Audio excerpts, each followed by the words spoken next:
Well, folks, it's been another week, and that means it's time for another episode of Ben After Dark.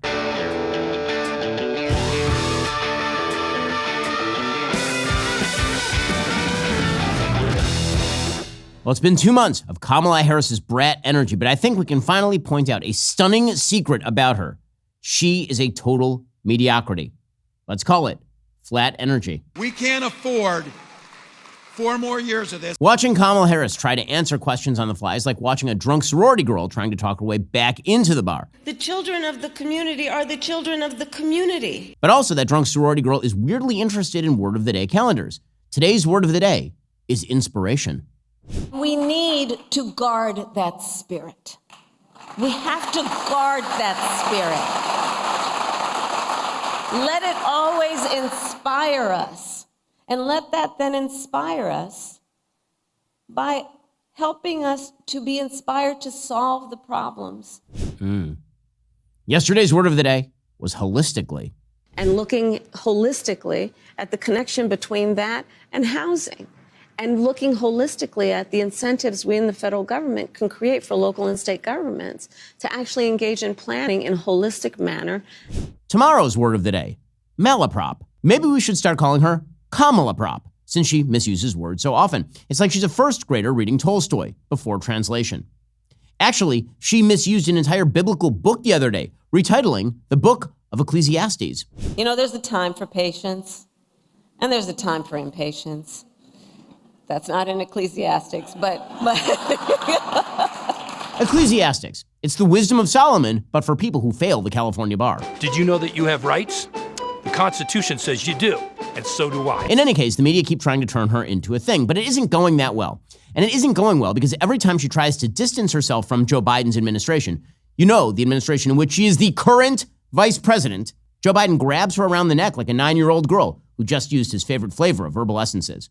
Or like he's Homer Simpson, finding out Bart's been prank calling again. Oh, Bart, my first prank call. What do I do? Just ask if anyone knows Ollie to Booger. I don't get it. Here, for example, was Joe Biden on The View announcing that Kamala is responsible for all of his policies. And as vice president, there wasn't a single thing that I did that she couldn't do. Mm-hmm. And so I was able to delegate her responsibility on everything from foreign policy to domestic policy. Why, thanks, Joe. Kamala and team forgot the first rule of political assassinations. If you try to smother the senile old man with a pillow, you best not miss. Meanwhile, the Biden-Harris administration is once again presiding over war in the Middle East. Israel has followed up Operation Grim Beeper with Operation Exploding Walkie-Talkie and then smoothly transitioned into Operation Kill Every Terrorist in a 100-mile radius. It's like the world's deadliest version of Home Alone. Next up, paint cans. Well, every time Israel starts to defeat its terrorist enemies, that necessitates American cowardice. So Joe Biden has awoken from his crypt to try to call for a ceasefire to stop Israel from finishing off Hezbollah. He says he can talk the terrorists out of terrorism. Remember, this is the same guy who couldn't even talk his own party out of throwing him onto the subway tracks. Sure, it'll probably be fine. Well, while we're riding the subway, New York City Mayor Eric Adams might want to commit a homicide on the 3 train because that's the only way he will escape prison time in New York, apparently. There's a good chance I may have committed some light treason. This week, Adams was indicted on federal charges, presumably related to reports he was taking Turkish money in order to greenlight the establishment of a new Turkish embassy in New York. You guys are from Turkey. Brooklyn loves Turkey. Brooklyn is the Istanbul of America. What a rookie move. As we all know, the actual move is to send your son to a foreign country to pick up bags of cash from a gas company, while simultaneously pressuring that country not to investigate the gas company. Well, anyway, federal agents have now seized Eric Adams' phone, which will only be returned to him at taxpayer expense when he illegally crosses the southern border. Behind a picture frame, you can find bullets. What exactly is your child carrying in addition to a book? Something simple as a crack pipe. I felt something bumpy. I would reach in, see what it is. If Adams is forced out of office, life in New York will certainly get better. His replacement is the New York City Public Advocate, which I didn't even know was a real governmental position, but apparently it is. That guy's name is Jumaine Williams. Ron. And he's the kind of fellow who wears a Stay Woke pin. Here he is. We are going to have to accept some discomfort in the next few days. That's what we're going to have to do as a city to get through this. And so I'm asking the mayor and the police commissioner to allow people to express their anger, to allow people to express their pain. And as a city, We have to accept that we are going to be in some discomfort for the next few days. Accept some discomfort for the next few days? Sounds like what Diddy told the sex workers he hired for his white parties. A special election would have to be held in New York City. Candidates could presumably include disgraced former governor Andrew Cuomo, disgraced former U.S. Representative Anthony Weiner, and a bunch of other New York disgraces. Hopefully Dwight Gooden is available. But the good news for Eric Adams is this. If he continues to oppose illegal immigration and also is federally indicted, he has a real shot at the Republican 2028 nomination. Well, it turns out that when there is no actual controlling power, a bunch of chaos ensues. Bad things happen. You know what is a bad thing? If you're not taking care of your health. You like that transition? I know you did. So here's the deal. Your body needs more than just kale smoothies to operate at its best, and that's why I want to tell you about Momentous. I'm not a fads or gimmicks guy. I believe in hard work and results, which is exactly what Momentous creatine, omega-3, and protein deliver. These three supplements deliver nearly every aspect of foundational health, from aiding cognitive function to reducing muscle and joint inflammation. My good friend and colleague Christine is a triathlete and a mom to a toddler, which is a lot, and she's been taking these supplements daily, which means she's not only crushing it on her Peloton every morning, she's also dominating at work. It's like a secret weapon for high performers who want to outwork the competition. Now, in a world of questionable products, Momentous does stand out. They work with only the best experts in the business. They use only the highest quality ingredients. What's on the label is what's in the product and nothing else. Straight facts, no nonsense. Here's something that impresses me. Momentous heavily invests in third-party testing, which means they hold their products to the standard set by the most demanding organizations in the world, including the NFL and the NBA, which means some of the world's best athletes are using and have even helped develop Momentous products. So if you want to take supplements that are made by and used by the best in the world, go to livemomentous.com/Shapiro or use code Shapiro for 20% off. That's livemomentous.com/Shapiro. Meanwhile, the RFK Jr. party bus never stops. It appears it's not just wild bears RFK Jr. likes to smash into. It may be female journalists. This past week, we learned that New York Magazine reporter Olivia Nuzzi was placed on administrative leave after editors discovered she was engaging in an inappropriate relationship with the former presidential candidate. This will be remembered as the moment RFK Jr. went full Kennedy. It didn't end well for Nuzzi, who was suspended. The good news for her is she didn't end up at the bottom of a river. RFK Jr. may have sent her a dick pic, but at least she didn't receive a Chappaquiddick pic.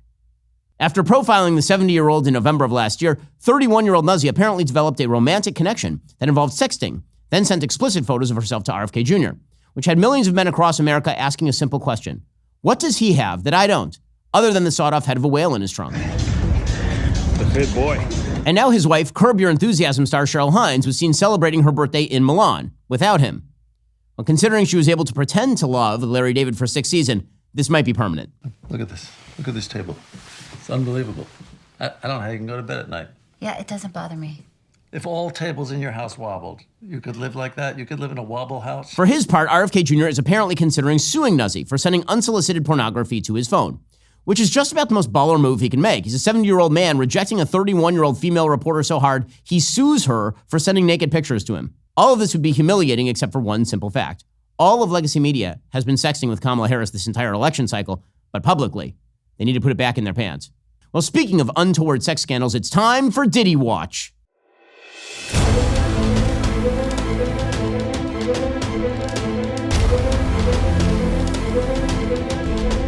Yes, we've entered week 2 of Sean Diddy Combs' criminal journey, and ironically, he's now the one getting from every direction. After being denied bail for a second time, he's been locked up in the infamous Metropolitan Detention Center in Brooklyn, often described as hell on earth by its inmates. It's the same place where Jeffrey Epstein definitely killed himself and was not murdered for the sex crimes he witnessed or the evidence he had on videotape. No way.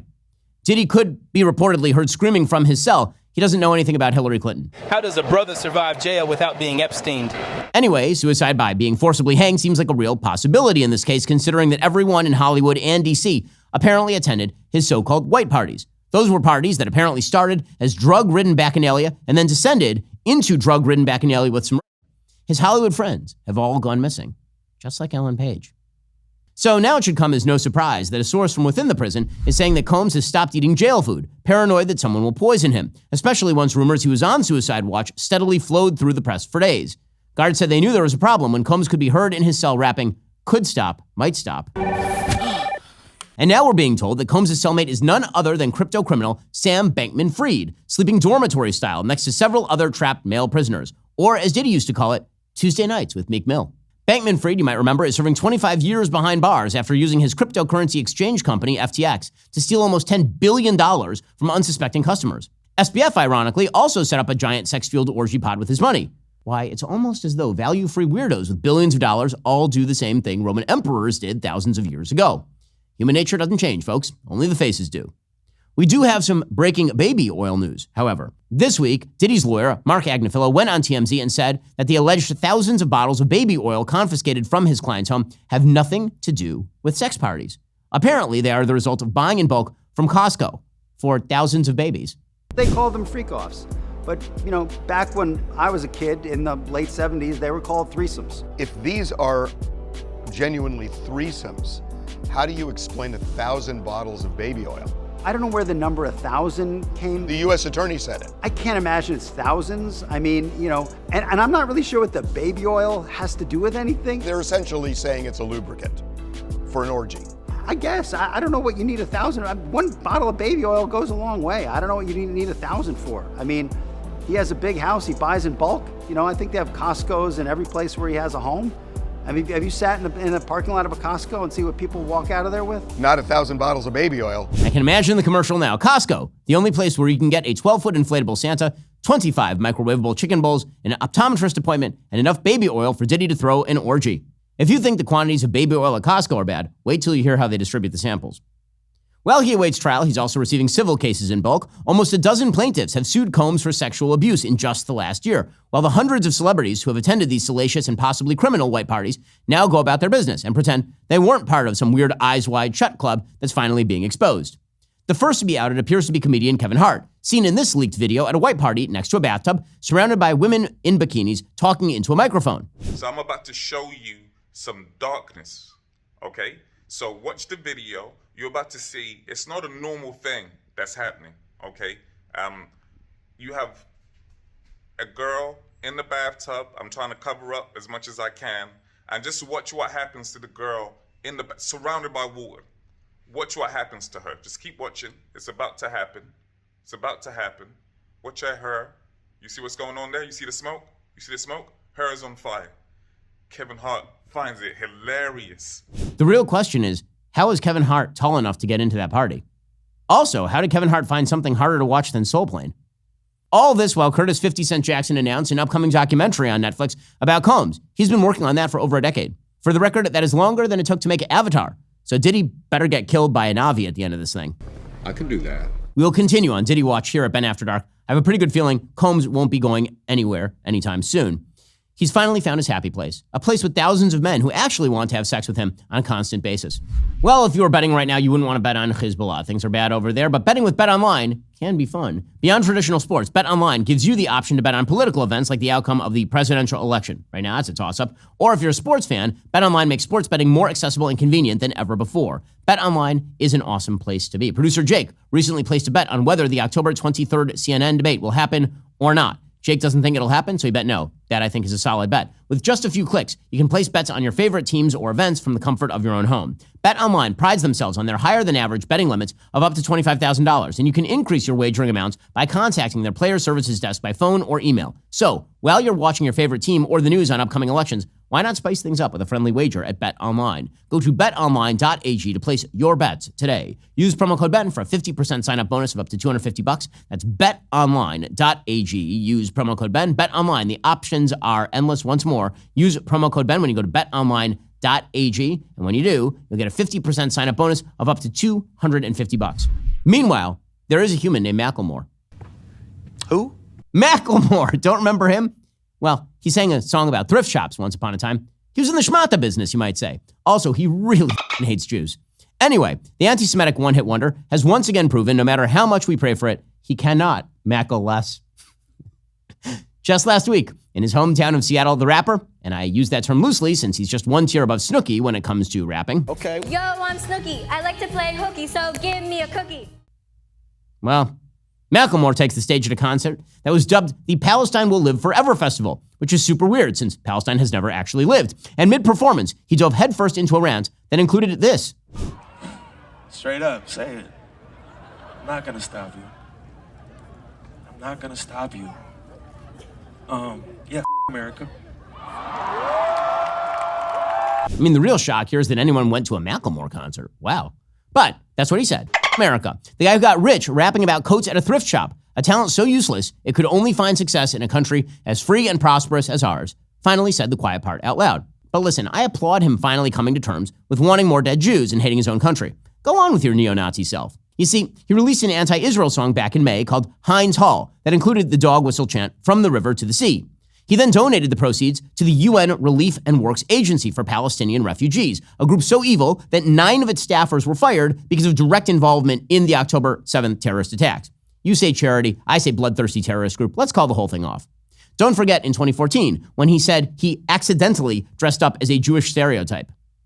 He performed in a Hasidic coated suit, fake beard, and large prosthetic nose, as one would, by accident while rapping about saving money. So I walking in my shul, I'm like, yeah, right, there's a big box. Macklemore appears to hate Jews as much as he hates staying on beat. We finally know what it would be like if Ilhan Omar rhymed her speeches.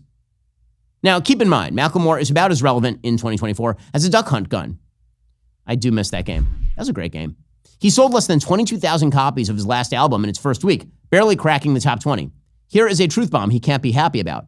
I personally have more chart-topping hits than he does in the last 10 years. Let's look at the stats. I've got the facts. My money like Lizzo, my pockets are fat. Macklemore predictably apologized for saying F America on Wednesday after he was removed from an upcoming music festival lineup. But just as when they added Jar Jar Binks to a Star Wars movie, the damage had been done. You saw a big doo-doo this time. We'll never forget that Macklemore continues to promote a terrorist agenda in order to get attention. I can't imagine this will have any influence on his fans, because you have to have fans in order to influence them. But I do hope this is a precursor to Macklemore leaving the United States and moving to Palestine. And since he likes thrifting vintage stuff so much, let me be the first to offer up a going-away present, a pager. I'm sure he'll have a blast with it. Well, folks, this has been Ben After Dark. We'll see you here next week.